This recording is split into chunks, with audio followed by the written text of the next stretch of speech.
Jyothiraj astrological YouTube ചാനലിൻ്റെ പുതിയൊരു വീഡിയോയിലേക്ക് എല്ലാ പ്രിയ പ്രേക്ഷകർക്കും സ്വാഗതം. ആദ്യമായി എല്ലാ പ്രിയ പ്രേക്ഷകർക്കും ഐശ്വര്യസമ്പൂർണമായ വിഷു ആശംസകൾ. എല്ലാ നക്ഷത്രക്കാരുടെയും ഈ വർഷത്തെ വിഷുഫലത്തെക്കുറിച്ചുള്ള വീഡിയോ 2 ഭാഗങ്ങളിലായി യൂട്യൂബിൽ അപ്ലോഡ് ചെയ്തിട്ടുണ്ട്. ഇനി ഇന്നത്തെ വീഡിയോയിലേക്ക് കടക്കാം. 2026 ഏപ്രിൽ മാസം 19-ാം തീയതി ഞായറാഴ്ച, അതായത് മലയാള വർഷം 1201 ആണ്ട് മേടമാസം 6-ാം തീയതി പകൽ 1:47 ശുക്രൻ അതിൻ്റെ സ്വക്ഷേത്രമായ ഇടവം രാശിയിലേക്ക് പ്രവേശിക്കുകയാണ്. ഇപ്രാവശ്യത്തെ വിശേഷത എന്തെന്നാൽ, ശുക്രൻ ഇടവം രാശിയിൽ നിൽക്കുന്ന കാലത്തോളം മറ്റൊരു ഗ്രഹവുമായി യോഗം ചെയ്യുന്നില്ല എന്നതാണ്. ശുക്രന് പാപമധ്യസ്ഥിതിയും ഉണ്ടാകുന്നില്ല. അതിനാൽ ശുക്രനെ കൊണ്ടുള്ള ശുഭഫലങ്ങൾ പൂർണ്ണമായും അനുഭവത്തിൽ വരുന്നതാണ്. ശുക്രൻ്റെ ഇടവം രാശിയിലെ സ്ഥിതി മൂലം ഏറ്റവും കൂടുതൽ ശുഭഫലങ്ങൾ അനുഭവത്തിൽ വരാൻ പോകുന്നത് കന്നിക്കൂറിൽ ജനിച്ച ഉത്ര നക്ഷത്രത്തിൻ്റെ 2, 3, 4 പാദങ്ങൾ, അത്തം ചിത്തിര നക്ഷത്രത്തിൻ്റെ 1, 2 പാദങ്ങൾ എന്നീ 2.25 നക്ഷത്രക്കാർക്കാണ്.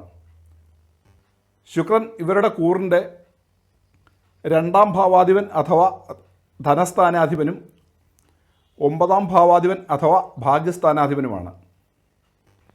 അതിനാൽ ഇവർക്ക് സ്വപ്രയത്നത്താലും അതുപോലെ തന്നെ ഭാഗ്യത്താലും പിതാവിൽ നിന്നും ധനലാഭം സിദ്ധിക്കുന്ന സമയമായിരിക്കും. കുടുംബത്തിൽ സുഖാനുഭവങ്ങൾ ഉണ്ടാകും.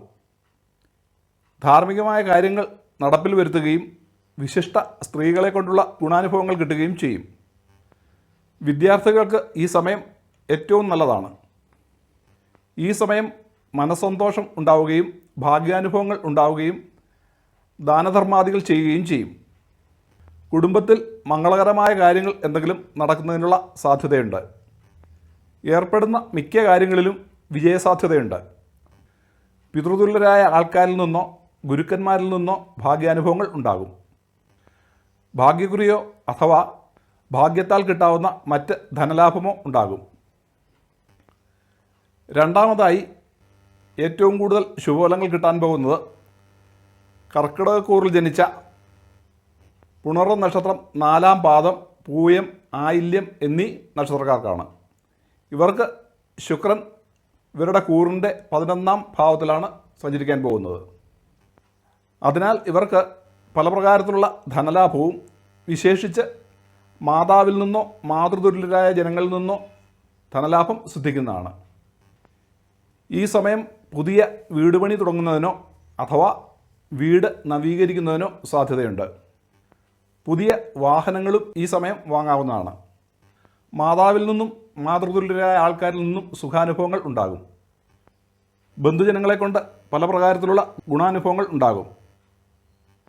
ഭാര്യ അഥവാ ഭർത്താവിന് സുഖാനുഭവങ്ങളും മനസ്സന്തോഷവും ഉണ്ടാവും.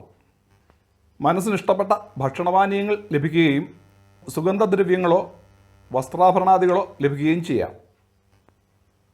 മൂന്നാമതായി മേടക്കൂറിൽ ജനിച്ച അശ്വതി നക്ഷത്രം, ഭരണി, കാർത്തിക നക്ഷത്രത്തിൻ്റെ 1-ാം പാദം എന്നിവർക്കാണ് ശുക്രനെ കൊണ്ട് ഏറ്റവും കൂടുതൽ ഗുണഫലങ്ങൾ ലഭിക്കാൻ പോകുന്നത്. ഇവർക്ക് ശുക്രൻ ഇവരുടെ ധനസ്ഥാനത്തേക്കാണ് മാറുന്നത്. അതിനാൽ ഇവർക്ക് ധനധാന്യലാഭം ഉണ്ടാവുകയും സർക്കാർ ജോലി ലഭിക്കുകയോ സർക്കാരിൽ നിന്നും എന്തെങ്കിലും ബഹുമതികളോ മറ്റ് ആനുകൂല്യങ്ങളോ ലഭിക്കുകയും ചെയ്യും. ഭാര്യ അഥവാ ഭർത്താവിൽ നിന്നുള്ള സാമ്പത്തിക നേട്ടങ്ങളും ഉണ്ടാകും. കുടുംബസുഖം ഉണ്ടാവുകയും വിശേഷപ്പെട്ട അലങ്കാര സാധനങ്ങൾ സിദ്ധിക്കുകയും ചെയ്യും. സ്ത്രീജനങ്ങളെ കൊണ്ടുള്ള സുഖാനുഭവങ്ങളും സുഖാവസ്ഥയും ഉണ്ടാകും. നാലാമതായി ഏറ്റവും കൂടുതൽ ശുഭാനുഭവങ്ങൾ കിട്ടുന്നത് മകരക്കൂറിൽ ജനിച്ച ഉത്രാട നക്ഷത്രത്തിൻ്റെ 2, 3, 4 പാദങ്ങൾ, തിരുവോണം, അവിട്ടം നക്ഷത്രത്തിൻ്റെ 1, 2 പാദങ്ങൾ എന്നിവർക്കാണ്.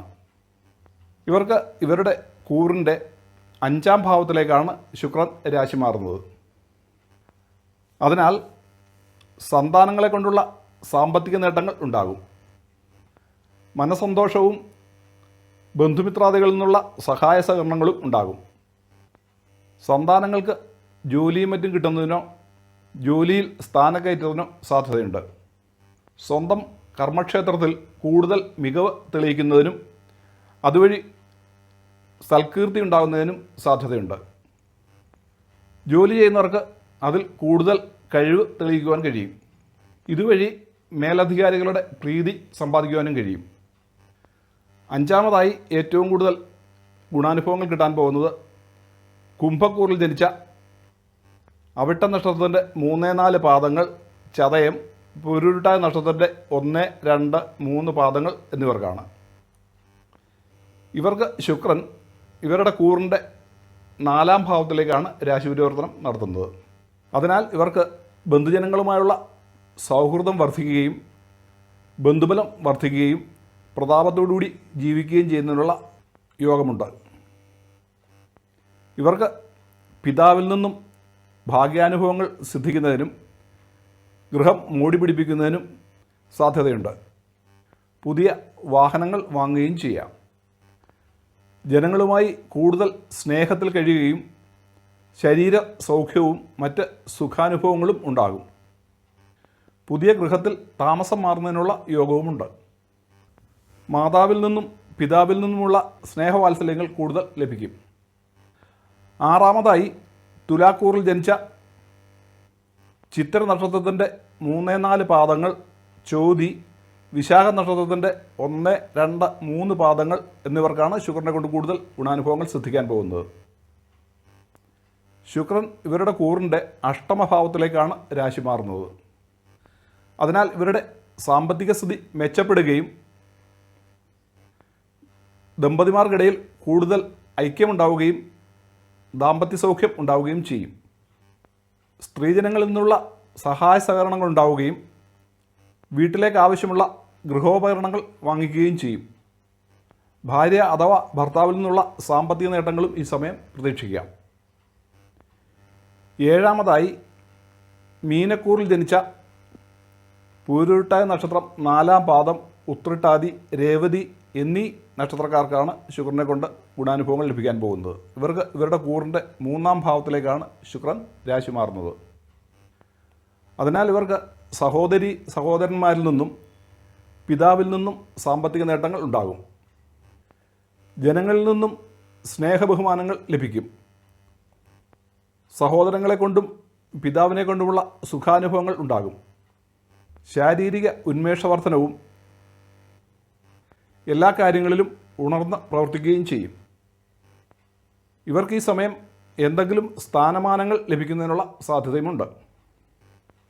എട്ടാമതായി മിഥുനക്കൂറിൽ ജനിച്ച മകയിരം നക്ഷത്രത്തിൻ്റെ 3-4 പാദങ്ങൾ, തിരുവാതിര, പുണർ നക്ഷത്രത്തിൻ്റെ 1, 2, 3 പാദങ്ങൾ എന്നിവർക്കാണ് ശുക്രനെ കൊണ്ട് ഗുണാനുഭവങ്ങൾ ലഭിക്കാൻ പോകുന്നത്.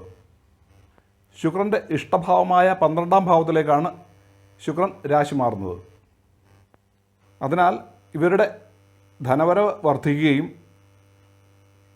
പുതിയ നല്ല ജോലി കിട്ടുകയോ അഥവാ ജോലിയിൽ ഉയർച്ച ഉണ്ടാവുകയോ ചെയ്യും.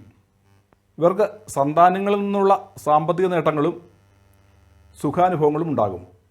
ചിലർക്ക് വിദേശയാത്ര ചെയ്യുന്നതിനും അതിൽ കൂടിയുള്ള സാമ്പത്തിക നേട്ടത്തിനും സാധ്യതയുണ്ട്.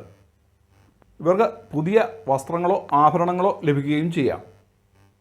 ഒമ്പതാമതായി ഇടവക്കൂറിൽ ജനിച്ച കാർത്തിക നക്ഷത്രത്തിൻ്റെ 2, 3, 4 പാദങ്ങൾ, രോഹിണി, മകയിര നക്ഷത്രത്തിൻ്റെ 1, 2 പാദങ്ങൾ എന്നിവർക്കാണ് ശുക്രനെ കൊണ്ട് ഗുണഫലങ്ങൾ കിട്ടാൻ പോകുന്നത്.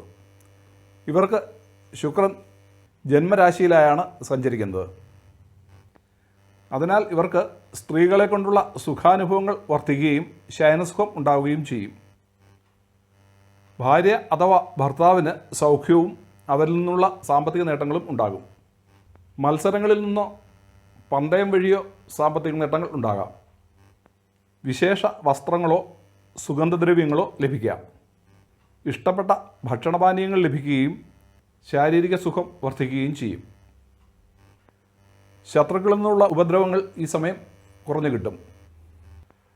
മത്സര പരീക്ഷകളിലും മറ്റും വിജയസാധ്യതയുണ്ട്. കോടതി വ്യവഹാരങ്ങൾ നടക്കുന്നവർക്ക് അതിൽ വിജയസാധ്യതയും പ്രതീക്ഷിക്കാം.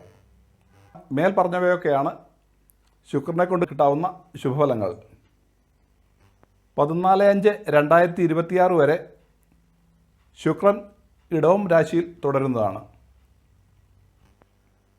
അതിനാൽ 19/4/2026 മുതൽ 14/5/2026 വരെ ഇടവം, ചിങ്ങം, വൃശ്ചികം, കുംഭം ഈ ലഗ്നങ്ങളിൽ ജനിക്കുന്ന കുട്ടികൾക്ക് പഞ്ചമഹാപുരുഷ യോഗമായ മാളവ്യ യോഗം ഉണ്ടായിരിക്കും.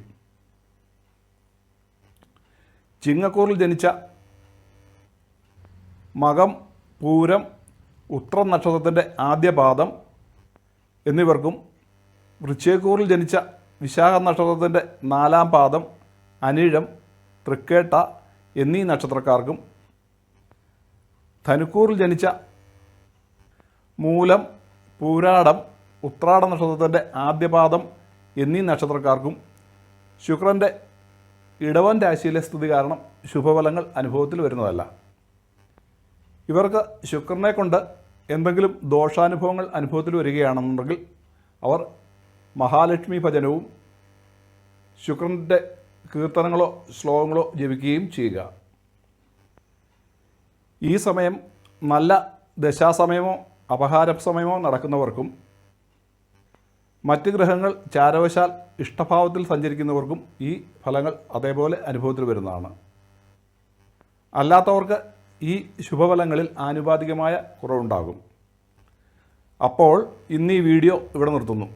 ഈ വീഡിയോ ഇഷ്ടമായാൽ ലൈക്ക് ചെയ്യുമെന്നും ഇനിയും ഈ ചാനൽ സബ്സ്ക്രൈബ് ചെയ്യാത്തവർ സബ്സ്ക്രൈബ് ചെയ്യുമെന്നും ഈ വീഡിയോ മറ്റുള്ളവരുടെ അറിവിലേക്കായി ഷെയർ ചെയ്യുമെന്നും അടുത്ത വീഡിയോ മുന്നറിയിപ്പ് കിട്ടുന്നതിന് വേണ്ടി ബെല്ലൈക്കൺ അമർത്തുമെന്നും പ്രതീക്ഷിക്കുന്നു. മറ്റൊരു വീഡിയോയുമായി വരുന്നവരേക്കും എല്ലാവർക്കും ശുഭാശംസകൾ.